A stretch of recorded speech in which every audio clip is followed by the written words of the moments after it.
Madame, mademoiselle, monsieur, chers internautateurs et chères internautatrices, bienvenue dans cette Trick Track TV, somme toute particulière et spéciale puisque nous sommes au Festival des Jeux de Saint-Ouen avec Madame Catherine et Monsieur Tao qui se connaissent depuis belle lurette.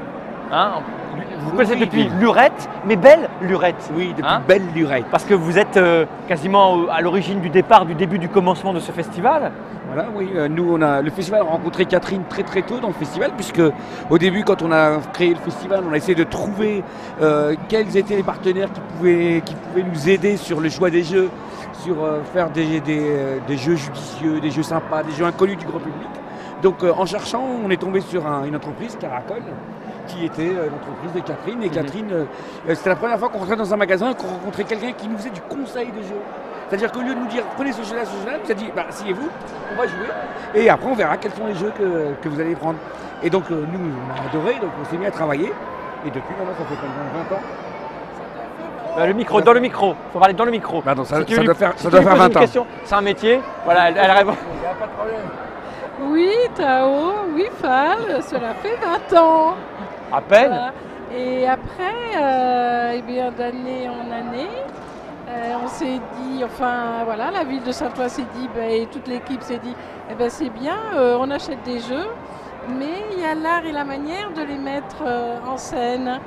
Et ensuite, eh bien, on savait les mettre en scène. Et puis après, on s'est dit, ah, mais il faut aussi un certain espace, penser l'espace. Et puis on s'est dit, ah, mais certains n'adhèrent pas immédiatement. Donc comment faire pour les attirer dans un joli cadre? Et puis on s'est rendu compte qu'il y avait une alchimie extraordinaire entre penser un bel espace, une mise en scène et puis une attitude dans la personne qui transmet les règles de jeu. Et donc à partir de là, on a commencé à mettre en place des formations pour les animateurs de comment on présente un jeu, comment on fait pour donner envie à jouer tout de suite. Et donc ça, c'est Catherine qui nous a suivis. Et donc on a fait des formations d'animateurs, on a fait des formations d'aménagement, formations de jeu. Et voilà, donc ça fait 20 ans maintenant qu'on le fait. C'est pour ça qu'aujourd'hui, on a une belle réussite. Le festival du jeu, alors on a la faiblesse de croire qu'il s'est installé dans le microcosme du jeu et qu'aujourd'hui, c'est c'est pas un festival qui fait référence, mais c'est un festival qui compte. Donc voilà, et tout ça grâce au travail que l'on a fait, grâce à l'investissement qu'on a mis en place, et grâce à cette belle rencontre qu'on a eue avec Catherine et la ville de Saint-Ouen. Et aujourd'hui, Catherine continue à nous aider sur la formation des animateurs, parce qu'on a tout le temps des nouveaux animateurs qui arrivent. Donc Catherine continue à faire de la formation d'animateurs autour des jeux, autour de l'aménagement des espaces de jeu. Et voilà, et dans toute la ville, voilà, ce travail-là se voit et il est pérenne, on essaye de le rendre pérenne. Mais ce qui est très amusant, c'est qu'en fait, les jeunes, très jeunes qu'on voyait il y a 20 ans, se sont aussi passionnés pour les jeux et ça devient vraiment des vrais geeks. Hein.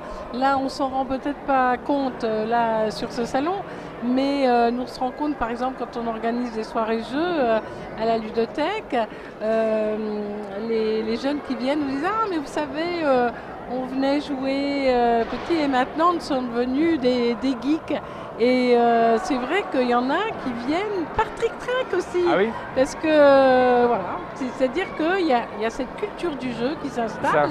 Et que moi je trouve tout à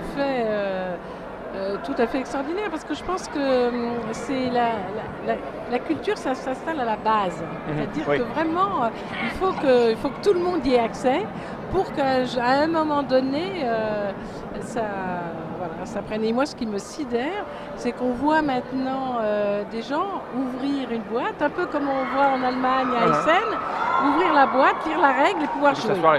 Et ça, vraiment, c'est quelque chose qu'on ne voyait pas, il y a encore 10 ans. Et alors cette édition, ça s'est passé comment? Il y a encore demain, c'est ça? Il y a encore demain de 15h jusqu'à 19h, donc on accueille, c'est une ouverture libre, hein, on accueille encore tout le monde demain. Non, c'est un bon cru cette année, par rapport au monde qu'il y a eu tout à l'heure, vraiment quand il y a eu, le gros de la troupe, voilà, il y a eu vraiment beaucoup de monde. On aura les chiffres tout à l'heure parce qu'on a des collègues qui... On n'a pas montré parce que nous on est installé à l'intérieur, mais il y a plein de trucs dehors. Hein. Oui, il y a des jeux dehors. On a fait des photos, le mob s'est sorti faire des photos, voilà, mais il y a tout un environnement installé dehors. Voilà, il y a des jeux, il y a un bar, une petite restauration, enfin crêpes, gaufres, glaces, choses comme ça. Et on a voulu animer cet espace-là par des musiciens qui étaient là, donc qui animaient là directement de la musique autour. On s'était dit, voilà, créer vraiment un temps convivial où on est bien, que ce soit dedans ou dehors. Voilà. On a accueilli ici une famille tout à l'heure qui avait l'air ravie de ce qui se passe à Saint-Ouen. Quelques animateurs qui sont ravis d'animer, certains qui étaient là quand ils étaient petits, qui venaient jouer quand ils avaient 6, 7 ans, 8 ans, qui maintenant ont 25 ans, 30 ans et sont animateurs à leur tour.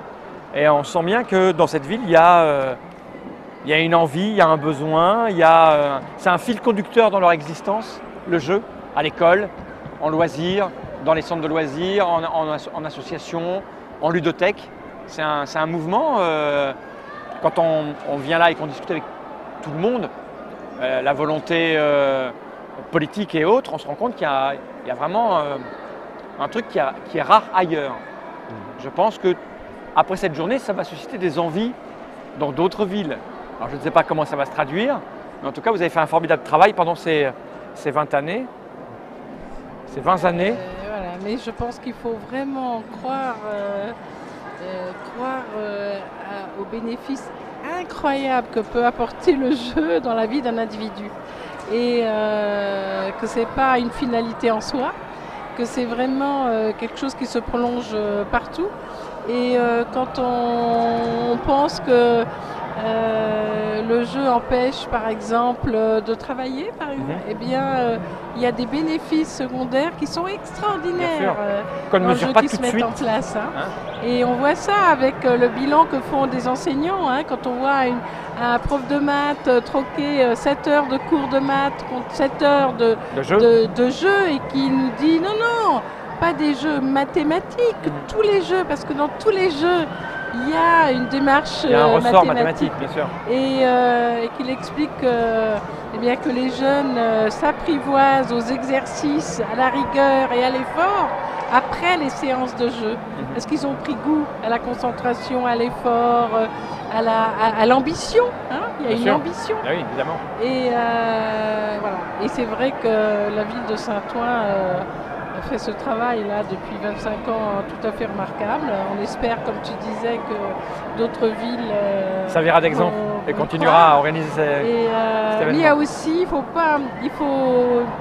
faut parler aussi du côté fête, de ce côté complètement magique où on rencontre tout le monde sans barrière, ni de langue, ni de milieu social, ni de professionnel. En fait, tout le monde se met autour de cette table et joue et tout le monde rêve. Je veux dire, il n'y a pas que les enfants qui rêvent autour de ces têtes d'animaux ou de ces héros. On rêve tous, quoi.